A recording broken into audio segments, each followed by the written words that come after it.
Introdução. Ao lerdes os ensinamentos expostos nos capítulos seguintes, encontrareis, sob um aspecto um tanto diverso, os mesmos princípios apresentados em minhas obras anteriores. Isso talvez vos deixará a impressão de que bastará uma leitura ligeira para assimilardes os ensinos e incorporá-los ao vosso cabedal de conhecimentos. Porém, eu vos afirmo que, se tiverdes um interesse real em vos fazerdes melhores, mais fortes, mais felizes e mais eficientes, fareis deste livro uma espécie de consultor diário para a orientação de vossas ideias na diretriz da melhor solução para os vossos problemas. A base essencial da doutrina que vos apresento nas minhas obras é a seguinte: sois feitos à imagem e semelhança de Deus, de quem o vosso eu real é um centro de expressão e a vossa entidade física uma concretização formal. Como centro de expressão do infinito, possuís todas as qualidades de suprema vida e inteligência universal. Porém, tendes de desenvolver em vós a consciência dessas qualidades e poderes para que possam receber a concretização formal pela ação de vosso pensamento sobre a substância universal. Os dois pontos de vossa maior semelhança com Deus, sob o aspecto de Criador, são o pensamento e a palavra. E é para a aplicação desses vossos poderes na vida diária que aqui apelo.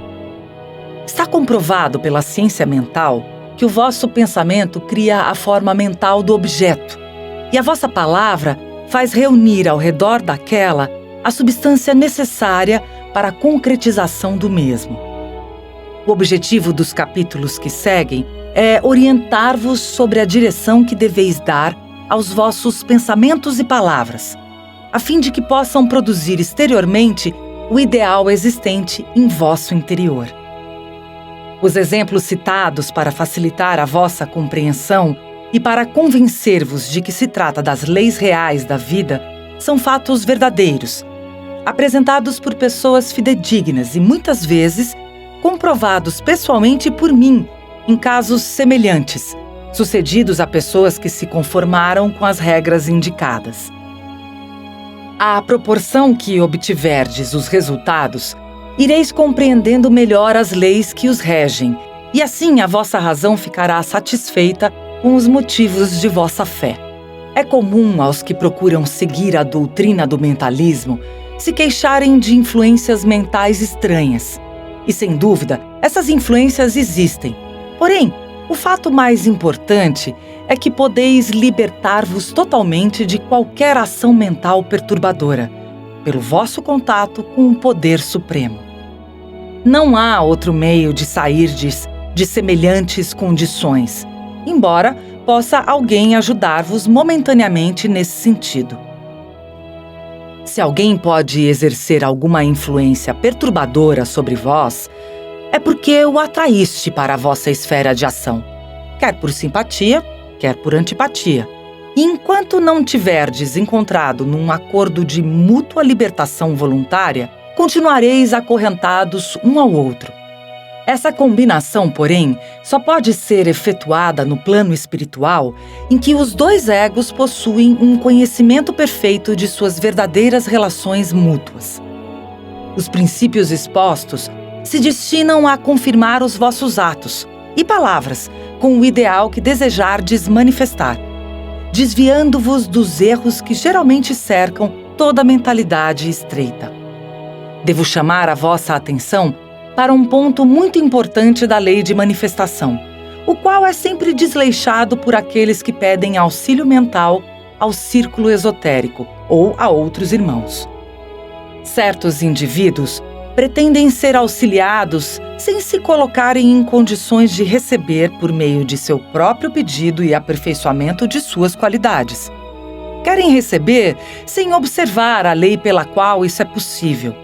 Encomendam aos outros preces para determinado fim e julgam que assim poderão receber. Porém, a lei da absoluta justiça impede que assim suceda. Quando receberam, Aqueles que obtiveram resultados por essa forma não fizeram mais do que aplicar as forças psíquicas, e os proveitos assim conseguidos estão sujeitos a terríveis reações, chamadas choques de retorno.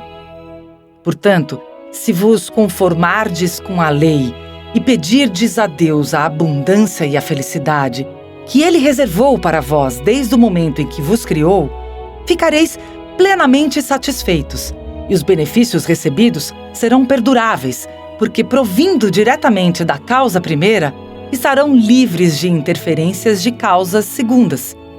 Serão essencialmente vossos. Parecer-vos-á excessivamente elevado semelhante ideal para aspirardes a ele? Os exemplos citados no decorrer desta obra vos mostrarão que pessoas comuns como vós e eu obtiveram os mais extraordinários resultados, sem fazerem alteração notável no seu plano aparente de vida. Não lhes foi necessário transportarem-se para as selvas ou para as regiões puras do Himalaia. Não se entregaram a regimes alimentares exóticos, nem a exercícios enervantes, mas apenas agiram na confiança absoluta da divina presença neles e nos que os rodeavam, obedecendo fielmente à suprema direção interior. Tal é, pois, o plano de vida que vos proponho nas páginas que se seguem. Experimentai-o por vós mesmos.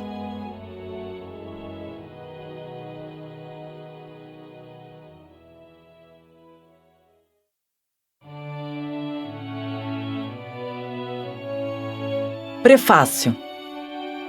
Compreendendo a grande utilidade desta obra para os afeiçoados da mais pura doutrina esotérica, ensinada pelos grandes mestres do Antigo Egito, e apreciando o seu valor prático para os que aspiram à realização da verdade em suas próprias consciências, a editora Pensamento Cultrix Limitada resolveu produzir esse audiolivro e apresentá-lo aos seus ouvintes queridos.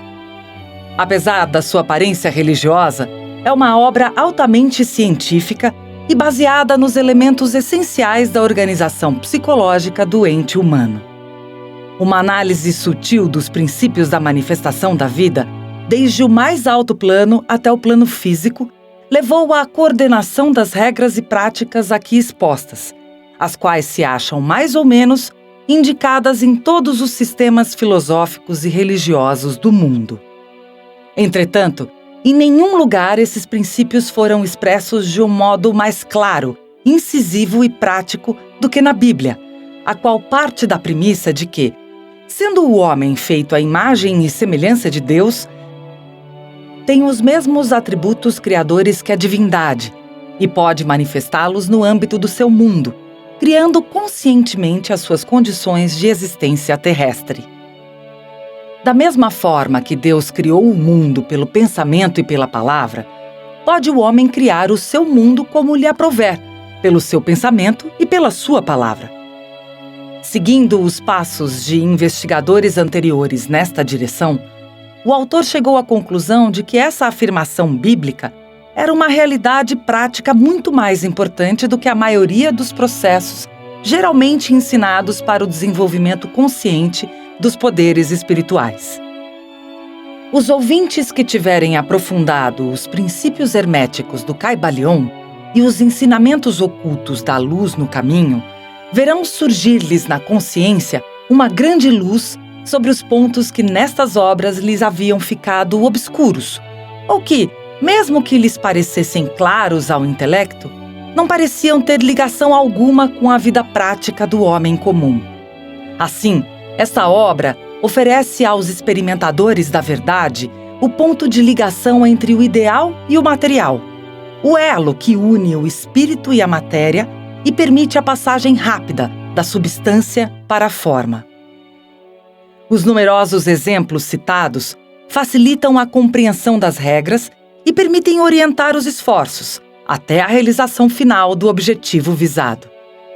Com a publicação desta obra, a editora espera ter ajudado consideravelmente para a felicidade e o bem-estar dos seus numerosos ouvintes, muitos dos quais já terão sentido a necessidade de um volume semelhante para orientar os seus esforços na aplicação de suas forças secretas. Desejando-lhes, pois, do fundo da alma, o máximo proveito do presente volume, temos o prazer de enviar-lhes os nossos mais sinceros sentimentos de paz e felicidade. A Editora.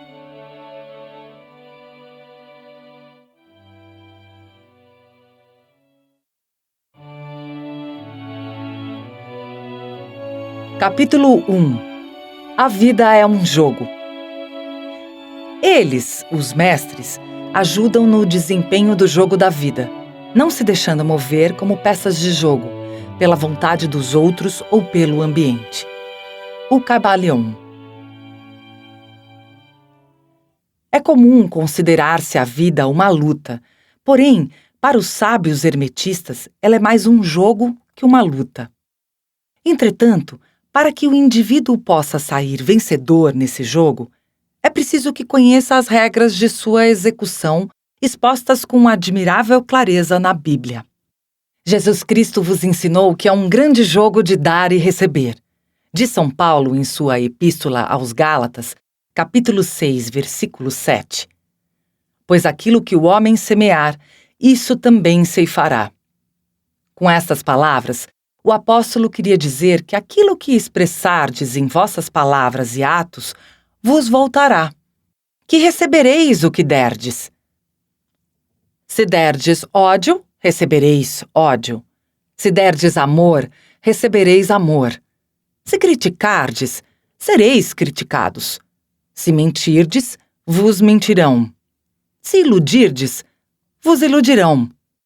Os mestres cabalistas ensinam também que a vossa faculdade imaginativa desempenha um papel importante no jogo de vossa vida. Diz um deles nos seus Provérbios, capítulo 4, versículo 23. Guarda com toda diligência o teu coração, ou imaginação. De fato, tudo aquilo que imaginardes, cedo ou tarde se expressará em vossos negócios. Conheci um homem que temia certa moléstia rara e difícil de adquirir-se. Porém, ele a formou tanto tempo em sua mente, lendo o que fora escrito sobre ela, que a mesma se manifestou em seu corpo. Destruiu-o, vitimando-o pela sua imaginação desorientada. Assim, pois, para jogardes com êxito a partida da vida, é preciso educardes vossa faculdade imaginativa. Se tiverdes vossa faculdade imaginativa educada para imaginar somente o bem, realizareis em vossa vida todo o desejo justo de vosso coração. Saúde, riqueza, amor, amigos, expressão perfeita de vós mesmos, enfim, vossos ideais mais elevados. A imaginação foi apelidada a tesoura da mente, pois está sempre cortando, dia e noite, as figuras que vedes nela, e mais cedo ou mais tarde, encontrareis no mundo as suas criações. Para educardes com proveito a vossa imaginação, deveis adquirir conhecimento de vossa mente. Disseram os gregos, conhece-te a ti mesmo. Vossa mente é constituída de 3 departamentos: o subconsciente, o consciente e o superconsciente. O subconsciente é simplesmente uma força sem direção. É semelhante ao vapor e à eletricidade, que executam mais coisas de acordo com a direção recebida, não tendo muita força intuitiva. Aquilo que sentis profundamente em vosso íntimo, ou imaginais com clareza, é impresso em vosso subconsciente e executado em todos os seus detalhes. Por exemplo, conheço uma senhora que, quando criança, gostava muito de fingir que era viúva. Vestia-se de luto e cobria-se com um grande véu preto, fazendo as pessoas amigas julgarem-na muito inteligente e divertida. Cresceu e casou-se com um homem a quem muito amava. Porém, pouco tempo depois, o marido faleceu e ela pôs luto e véu por muitos anos. A imagem mental que fizera de si mesma como viúva ficara impressa em sua mente subconsciente e manifestara-se no tempo conveniente, causando-lhe grande infelicidade. A mente consciente Foi denominada pelos psicólogos antigos mente moral ou carnal. Ela é a vossa mente exterior e vê a vida apenas como parece ser. Vê a morte, o desastre, a moléstia, a pobreza e toda espécie de limitação e grava as imagens dessas coisas no subconsciente. A vossa mente superconsciente é a mente divina manifestada em vós, sendo também a região das ideias perfeitas. Nela se encontra o modelo perfeito de que fala Platão, o esboço divino, pois para cada um de vós existe um esboço divino. Como diz um mestre de esoterismo, existe um lugar que deveis ocupar e ninguém mais pode ocupá-lo. Alguma coisa que tereis de fazer e ninguém mais pode fazer. Na vossa mente superconsciente, existe um desenho perfeito do plano de vossa vida. Talvez tenha atravessado a vossa consciência como um ideal inatingível, alguma coisa tão boa que vos tivesse parecido impossível de ser real. Na verdade, ele é o vosso verdadeiro destino, a vossa predestinação comunicada à vossa consciência num clarão momentâneo pela inteligência infinita que reside dentro de vós.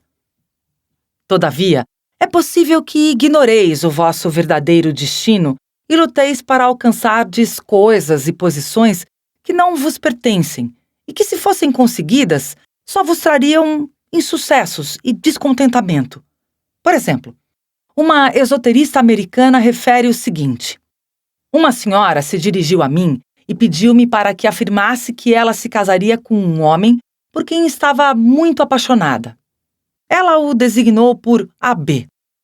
Respondi-lhe que isso seria violação da lei espiritual e que eu faria a afirmação somente em relação ao homem conveniente, ao escolhido divino, o homem que lhe pertencia por direito ou determinação divina. Acrescentei em seguida: se AB for o homem conveniente, não podereis perdê-lo. Porém, se o não for, recebereis o seu equivalente. Ela via frequentemente AB, porém, nada concorreu para aproximá-los.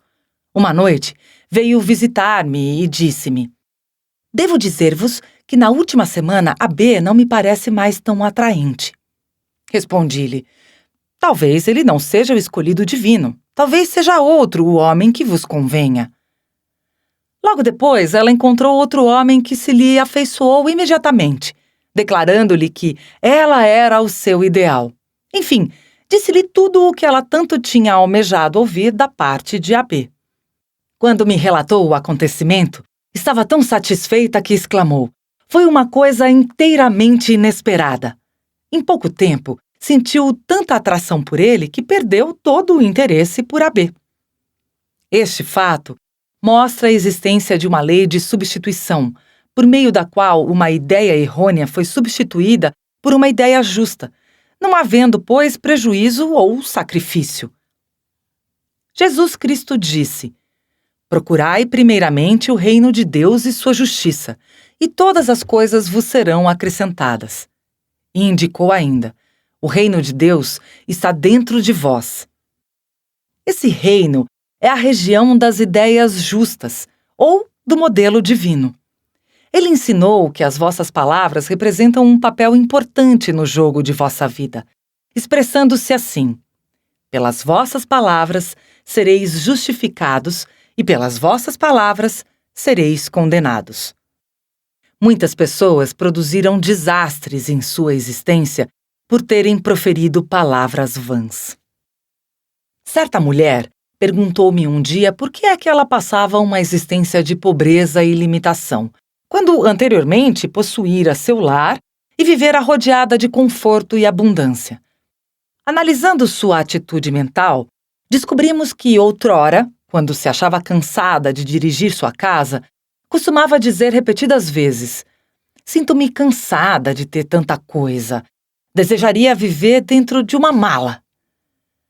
Referindo ao seu estado atual, acrescentou: de fato, hoje eu estou vivendo em uma mala. Pela sua palavra, fora parar em uma mala, ou casebre isolado, Com efeito, a mente subconsciente não tem sentido humorístico, e as pessoas, pelos seus gracejos, muitas vezes atraem experiências desagradáveis. Relata-se, por exemplo, que uma senhora muito rica falava continuamente em preparar-se para a casa dos pobres. Efetivamente, dentro de poucos anos, ficou sem nada, pois seu subconsciente se havia impressionado com imagens de miséria e limitação.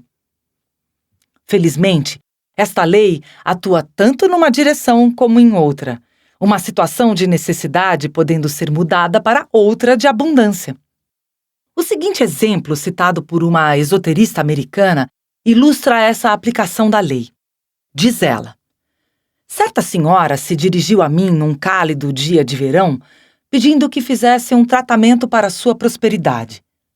Ela estava triste, abatida e desanimada, e disse-me que possuía apenas $8. Respondi-lhe: abençoaremos os $8 e os multiplicaremos, como Jesus multiplicou os pães e os peixes, pois ele ensinou que o homem tem o poder de abençoar e multiplicar, amar e prosperar. Perguntou-me ela: que devo fazer agora? Respondi-lhe: seguir a intuição. Tendes ideias de fazer alguma coisa ou ir a algures? A intuição é um ensino recebido do íntimo. É uma voz interna. É um guia infalível do indivíduo e tratarei melhor de suas leis num capítulo posterior. Prossegue a narradora. A mulher respondeu-me: não sei. Parece-me ter a ideia de voltar para minha terra. Tenho o dinheiro justo para pagar a passagem. Acrescentei ainda as seguintes palavras: Espírito infinito, abri o caminho de maior abundância para... Ela é um ímã irresistível para tudo o que lhe pertence por direito divino.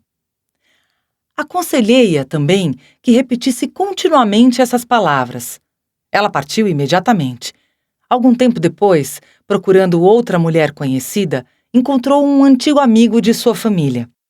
Por meio desse homem, recebeu milhares de dólares de um modo deveras extraordinário. Disse-me muitas vezes: relatai a miúde o caso da mulher que se dirigiu a vós tendo apenas $8 e uma ideia. A abundância existe sempre em vosso caminho, porém, só podereis levá-la à manifestação pelo vosso desejo, fé ou palavra expressa. Jesus Cristo explicou claramente que sois vós que deveis fazer o primeiro movimento. Assim é que encontramos em Mateus capítulo 7, versículo 7: pedi e vos será dado, procurai e achareis. Batei e abrir-se-vos-á. Lemos em Isaías: comandai-me acerca das obras de minhas mãos. A inteligência infinita, Deus, está sempre pronta a executar os vossos menores e maiores pedidos. Todo desejo vosso, manifestado ou não, é uma prece, e muitas vezes ficais admirados ao verdes um desejo realizado inesperadamente. Assim é que uma senhora refere o seguinte: uma ocasião, na Páscoa, tendo visto belas roseiras na vitrina de uma casa de flores, desejei receber uma, e por um momento vi-a mentalmente transportada em minha casa. Veio a Páscoa e com ela uma bela roseira. No dia seguinte, fui agradecê-la à amiga de quem a recebera e disse-lhe que era justamente o que precisava. Ela respondeu: não vos mandei uma roseira, mas sim lírios. O vendedor se enganara na encomenda e me havia mandado uma roseira, simplesmente porque pus em atividade a lei e tinha de possuir uma roseira. Nada se interpõe entre vós e vossos ideais superiores, ou todo o desejo de vosso coração, senão a dúvida e o medo. Quando conseguires desejar sem aflição, todo desejo vosso será instantaneamente realizado. Num capítulo seguinte, explicarei melhor a razão científica desse fato e também o motivo para arrancardes completamente de vossa consciência o medo. Ele é o único inimigo que tendes. O medo da pobreza, do insucesso, da moléstia, do prejuízo, juntamente com o sentimento de insegurança em algum plano. Disse Jesus Cristo: Por que temeis, homens de pouca fé? Podeis ver que é necessário substituir a fé ao temor, pois o medo não é mais do que uma fé inversa. É a fé no mal, ao invés de ser no bem. O objeto do jogo da vida é levar-vos a verdes com clareza o vosso bem próprio e a apagardes as pinturas mentais do mal. Deveis fazê-lo imprimindo em vossa mente subconsciente a ideia firme de realizardes o bem. Um homem notável e que alcançou o grande triunfo disse-me que arrancou repentinamente de sua consciência todo o medo, pela leitura de um cartaz que se encontrava numa sala. Vira escrito em grandes caracteres: Por que afligir-se? Provavelmente isso nunca acontecerá. Essas palavras ficaram indelevelmente impressas em sua mente subconsciente, e ele adquiriu a firme convicção de que só o bem poderia apresentar-se em sua vida, e, portanto, só o bem podia manifestar-se. No próximo capítulo, tratarei dos diferentes métodos para gravardes as coisas na vossa mente subconsciente. Ela é uma serva fiel, porém, é preciso ter descuidado em dar-lhes ordens certas. Tendes sempre um ouvinte silencioso ao vosso lado. É a vossa mente subconsciente. Todo pensamento, toda palavra vossa é impressa nela e executada com notável exatidão. Sois como o cantor que registra sua voz no disco sensível do fonógrafo. Todos os tons e notas de sua voz são registrados. Se ele tossir ou hesitar, isso também será registrado. Por conseguinte, deveis romper todos os antigos maus registros de vossa mente subconsciente, os registros das coisas que não desejais conservar e fazer outros que sejam novos e belos. Os maus registros de vosso subconsciente são os pensamentos de medo, desânimo, ressentimento, ódio e ansiedade. Dizei em voz alta, com energia e convicção, as seguintes palavras: Destruo e apago pela minha palavra expressa todo o mau registro de minha mente subconsciente. Voltarão ao pó do seu nada original, pois resultam de minhas vãs imaginações.